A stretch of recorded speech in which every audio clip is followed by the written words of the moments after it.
也有网友也有一个说法，就提出来说，其实口罩因为现在一罩难求啦，那也有人建议说，那要不要就医生也是有医生建议，他说就是在底下垫一个棉布口罩，外面再加一个外科口罩，这样子是有效可以防疫的吗？中间那个不要丢掉，就一直可以用就对了啦。这样子你觉得是 OK 的吗？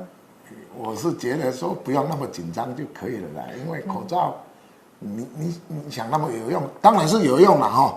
但是我觉得还是再一句话了，洗手最重要了。洗手最重要。一般医师讲了3次，洗手很重要，大家一定要回家记得。对。好，那现在其实还有一个讯息哦，我们要请医师帮我们证实一下，就是有出现一种口罩复活术，就说拿紫外线灯照这个已经使用过的医疗口罩，照半个小时，正面照半小时，然后对，在背面再照半小时，然后或者是你还可以用烘碗机里面的这种紫外线灯也可以照。你觉得这个是可以使用？这个都有效果在里面了，是没错了哈。我觉得干燥，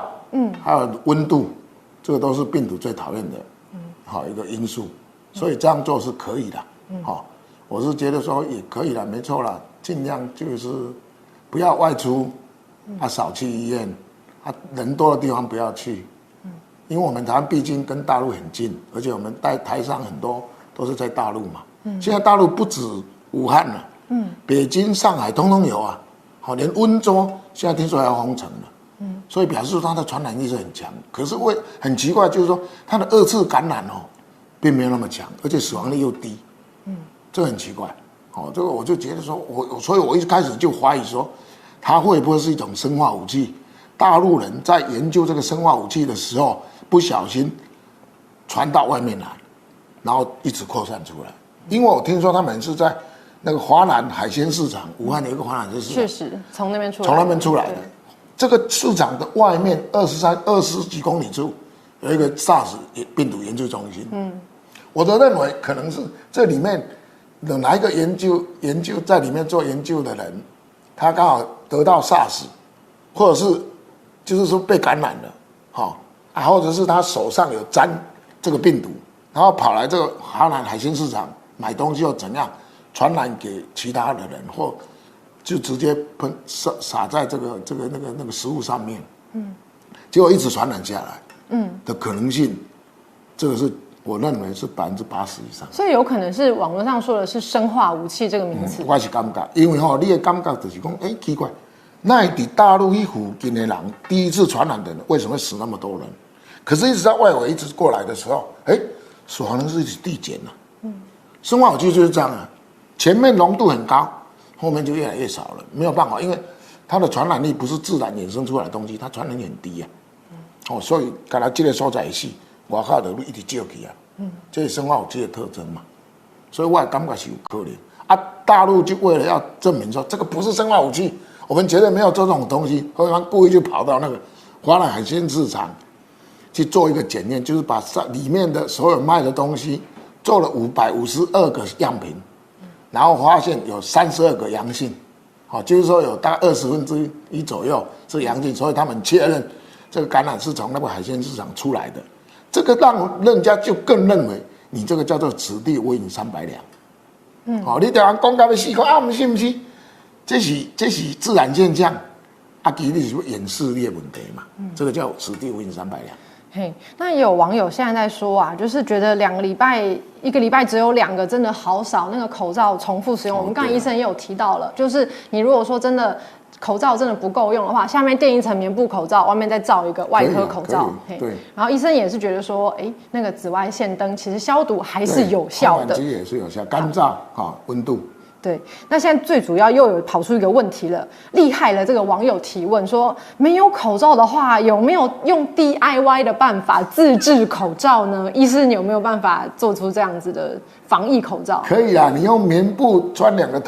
孔，把它绑在这个里面，用一个棉布卷起来看没嘴嘛就好了。可是这样只是棉布口罩，如果说真的要做到防疫、防止飞沫传染的话，当然外表要可以不沾，比较不会沾东西的一种比较平滑的塑胶面的东西比较好，是没错啦。但是至少也有效果啦，而且对你心理上的依赖也有好处了。所以其实医师觉得这是心理上需要先安心，然后才可以到50%以上。50%以上，我觉得应该台湾是没有比较不用那么紧张，因为台湾的防疫做的真的不错，而且医生发现这个感染的病人的那个机会，台湾是做得很好。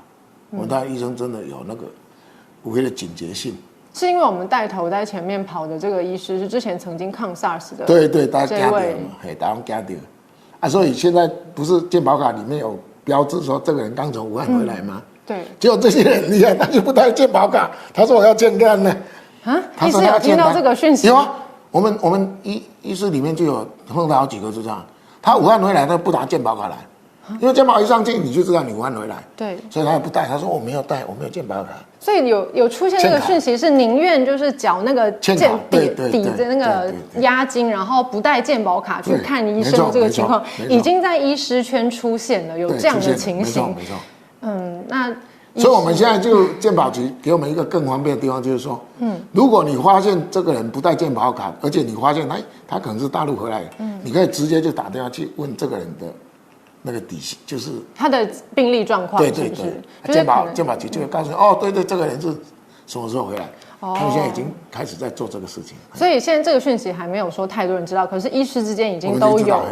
因为我们健保卡里面一进去就可以知道说，这个人刚从武汉来的哈，对，还要尽量小心，不是恶意的哈，对，说让你警惕一下。当然还是鼓励大家，就是如果说真的有旅游史的话，还是要让医师第一时间知道你的旅游史状况。那当然医师也是做健康把关的第一线人员，当然也是需要你。如果说真的有类似的肺炎的状况的话，还是要赶快跟医师做通报，这样才是比较正确的做法。那当然，医师我们有没有办法最后提醒一下大家，你如果出现哪些症状的话，一定要赶快去看医师。咳嗽、发烧这两个是最重要啊。一般这个很奇怪，就是他咳嗽发烧没有流鼻水，没鼻水的，没鼻水的感冒做一样的，这我咱定在看咳嗽发烧没有鼻水，你就知道说要小心了。好，当然我们也要请各位就是观众朋友们一定要特别留意。那今天其实高医师除了上我们这个东森大直播之外，他稍后也会在57报新闻里面曝光，那也是讲有关武汉肺炎的疫情的相关问题。那我们就今天谢谢高医师参加我们的直播节目，谢谢医师，谢谢。那医师会先离开我们的画面当中，由我来为大家统整一下刚刚高医师所陈述到的这些相关的武汉疫情的一些状况。那其实呢，我们是在帮大家整理的之前呢，我们先来看一下有没有网友做一些回复。来，医师，我们对，好，那我们先来看一下网友的回复。讲话要有凭有据，不是用猜的。其实医师在这整个直播当中，也是照他的医学专业来做推估的。他的3-4千人的死亡案例，并不是凭空出来。当然，医师刚刚也有做详细的说明。那另外，我们看到说，这个武汉的这个武汉肺炎在台湾有救嘛？但其实台湾的防疫工作目前还是在持续的进行当中。那当然，我们也是希望疫苗也可以赶快发展出来，来做治疗，直接治疗的动作。那我们再来看一下，口罩拿进微波炉消毒有用吗？我们刚才稍早提问的讯息呢，其实是医师认为说，这个口罩复活术是用紫外线灯来做照射，所以说紫外线灯的消毒，医师认为是可以的。可是呢，如果说你要拿进去微波炉消毒，恐怕只有高温的这个作用，没有办法做到完全的灭菌，可能这个效果还是有待商榷的，就不太确定。最好还是像医师刚才建议的，用紫外线灯。那我们来整理一下稍早的讯息，有些网友是刚刚才加入我们的直播当中。那我们来看一下，其实今天我们邀请到的是高大成医师来到我们的现场。那稍后也会紧接着有疾管署的最新直播讯息上线，我们在2点钟的时候就会有相关的讯息，立刻在这一场直播接着播出。所以大家如果想要收看的话，也不要走开。那帮大家整理的第一开始就是。高医师其实之前就有说过，死亡人数大陆其实他觉得上看是2000人。那关于这个武汉的火葬场24小时营运的这个状况，他说其实一天他觉得这个火葬场就可以处理掉300-400人这个遗体的部分，所以他推估24小时营运下来，恐怕这个死亡人数他觉得上看至少有3-4千人。那除了这个之外，他也有说到有一些朋友从大陆武汉回来之后，也有公布也有跟他说一些讯息跟状况，其实那边的疫情其实在他这边认为是不太乐观的一个情况。